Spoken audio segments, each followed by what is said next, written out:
আস্তে আস্তে আস্তে। হ্যালো বন্ধুরা, কেমন আছো সবাই? আশা করছি তোমরাও খুব ভালো আছো আর আমিও খুব ভালো আছি। এখন দিনকাল খুবই ঠান্ডা, মানে কি বলবো, ওয়েদার খুবই ঠান্ডা। তো উঠতে উঠতে প্রায় 7:30 বেজে গেছে আমার। তারপর বিছানাপত্র গুটিয়ে মানে রেখে দিচ্ছিলাম। আর কি বলতো, রাত্রে বৃষ্টি হচ্ছে আর আজকে দিনের বেলা তো মেঘলা মেঘলা হয়ে আছে, হালকা হালকা ঝিমঝিম করে বৃষ্টিও পড়ছে। তারপর সব কিছু গুটিয়ে আমি চলে যাচ্ছিলাম নিচের দিকে। নিচে যেতে মায়ের স্নান টান হয়ে গেছিলো, কেননা মা সকালবেলাতে 7:30টার মধ্যে স্নান টান করে রেডি হয়ে যায়। তো এখানে বাগানে ফুল তুলতে গেছিলো, তো আমিও মায়ের সাথে সাথে গেলাম বাগানের দিকে ফুল তুলতে। তো আজকে দেখছি যে ফুলকে তুলে নিয়ে চলে গেছে। তো মা বলছে দেখ, ফুল তুলে নিয়ে চলে গেছে, গাছে সেরকম একটাও ফুল নেই। তো আমি সেটাই দেখতে যাচ্ছিলাম। আর একটা কথা, ভয়েস ওভার নিয়ে এত আমার মানে কি বলবো বিরক্ত লাগে। যেখানে ভয়েস ওভার দিতে যায় সেইখানে কিছু না কিছু প্রবলেম হয়। নয় ভয়েস ওভার দিতে গেলে ধরো এইদিকে তোমার গাড়ির আওয়াজ উঠবে, নয় বাইরে দিতে গেলে ছাগল গরু ভেড়া কত রকম আওয়াজ উঠবে। কোথায় গেলে ভয়েস ওভার দেবো সেটাই বুঝতে পারি না আমি। আমাদের না ঘরের ভেতরে একটা পুকুর আছে, যদিও পুকুরটা আমাদের নয়। তো বাড়ির ভেতরে আরেকজনদের বাড়ি আছে। তো ওই রাস্তা ধরে আমরা ফুল গাছগুলোকে লাগানো ছিল, সেখানেই ফুল তুলে আনি।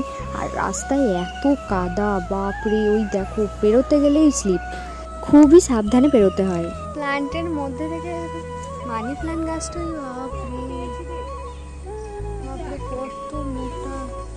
কি পেয়েছো গো? কি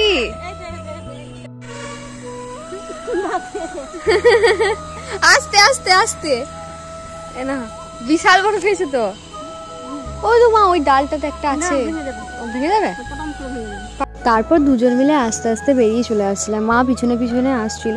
আর ওয়েদারটা বুঝতে পারছো তোমরা, পিছন দিকে দেখতেই পাচ্ছ হালকা হালকা মেঘ করে আছে। হালকা বলা ভুল, অনেকটাই মেঘ করে আছে। তো আমরাও আস্তে আস্তে চলে আসছিলাম, কেননা বৃষ্টি এই আসবো আসবো হয়েই ছিল, টিপটাপ করে পড়তে লেগেছিলো। তো তাড়াতাড়ি চলে আসছিলাম। এত পায়ে কাদা লেগে গেছিলো যে পাটাকে ধুতে হলো, আর আমি খালি পায়ে চলে গেছিলাম।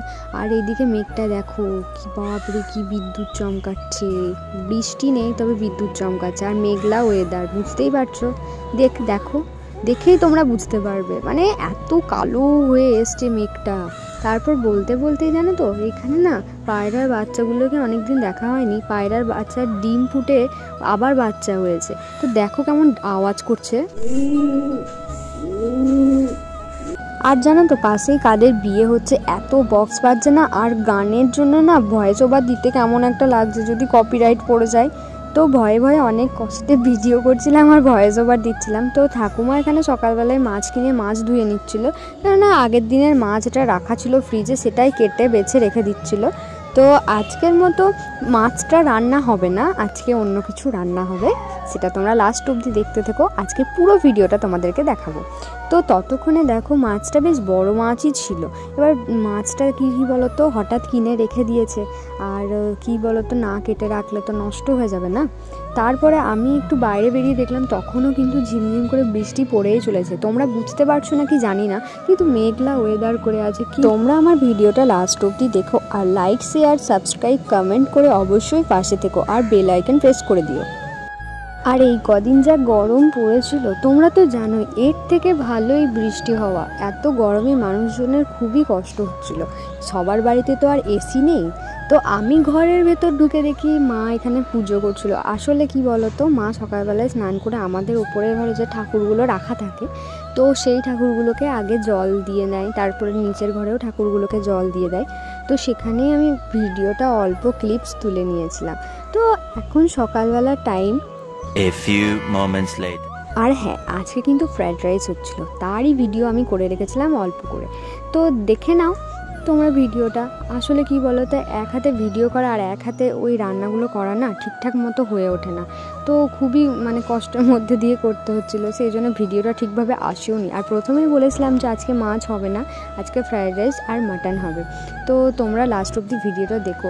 আর আমি যতটা পেরেছি ততটা ক্লিপস নেওয়ার চেষ্টা করেছি, মাটনটাও তাই। মানে অল্প অল্প করে ভিডিও ক্লিপস নিয়ে রেখেছি তোমাদেরকে দেখানোর জন্য। তো ডেলি ব্লগসে যারা এখনও আমার আগের ভিডিওগুলো দেখোনি তারা প্লিজ দেখে নিও, আর লাস্ট অবধি সবাই ভিডিওটা প্লিজ দেখো, কেননা এত কষ্ট করে ভিডিও করছি তার মধ্যে যদি তোমরা আমাকে সাপোর্ট না করো তাহলে খুবই খারাপ লাগবে। আর কি বলো তো, মানে যারাই ভিডিও করে তারাই অনেক কষ্ট করে সারাদিনের মধ্যে সেই ভিডিওগুলো করে তারপরে সেগুলোকে এডিট করে ছাড়তে হয়। তো দেখো এখানে আমার কিন্তু মাটনও রেডি হয়ে গেছে। মাটনটা আর ফ্রাইড রাইসটা আজকে কিন্তু আমিই করেছিলাম, খাওয়া দাওয়ার ভিডিওটা আর করিনি। Years later. আবার ভিডিওটা স্টার্ট করেছি সন্ধ্যা থেকে। তাহলে এতক্ষণ বক বক করছিলিস কেন? যখন বললাম মন দিয়ে লেখ তখন তুই লিখতে পারছিস না, এখন কি হবে? মনে কর, একদম খুলবি না।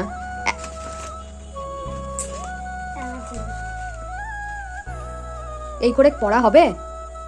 বললাম ভালো করে মুখস্থ কর। বাপরে বাপরে, তা টিউশনে গিয়েও তুই ওরকম করিস? কি রে? হ্যাঁ, টিউশনে গিয়ে ওরকম করিস?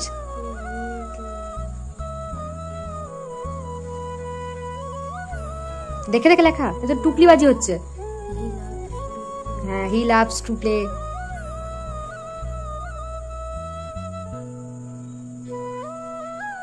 সোজা করে লেখ, উল্টে যাচ্ছে। কোথায় এগুলো? কি টেনে টেনে চলে এলো? কি হলো? দেখছো বন্ধুরা, এইরকম বদমাশি করে। আবার নতুন খাতাটা নষ্ট করছিস কেন? ওখানে নিচে তো লেখা যাবে। কেন খাতাটা নষ্ট করিস না ভাই? আবার লড়ি দিল। খাতাটা নষ্ট করিস না, খাতাটা নষ্ট করিস না। দেখলে তো বন্ধুরা, বেশি কিছু বললে আমার ভাই কি অবস্থা করে, খাতায় পুরো লিখে অর্ধেক কেটে দিল, কেমন রাগ লাগে বলো তো। তো আজকের মতো ভিডিওটা এখানেই শেষ করব, আর বেশি লং করব না, কেননা তোমরা আমাকে পুরো সাপোর্ট করছো না, লাস্ট অবধি কেউ ভিডিওটা দেখছো না। সবাই লাস্ট অবধি ভিডিওটা দেখো, সাপোর্ট করো, তাহলে আমারও নতুন নতুন ভিডিও করতে ভালো লাগবে। তো আজকের মতো এখানেই শেষ, দেখা হবে নতুন একটা ব্লগে।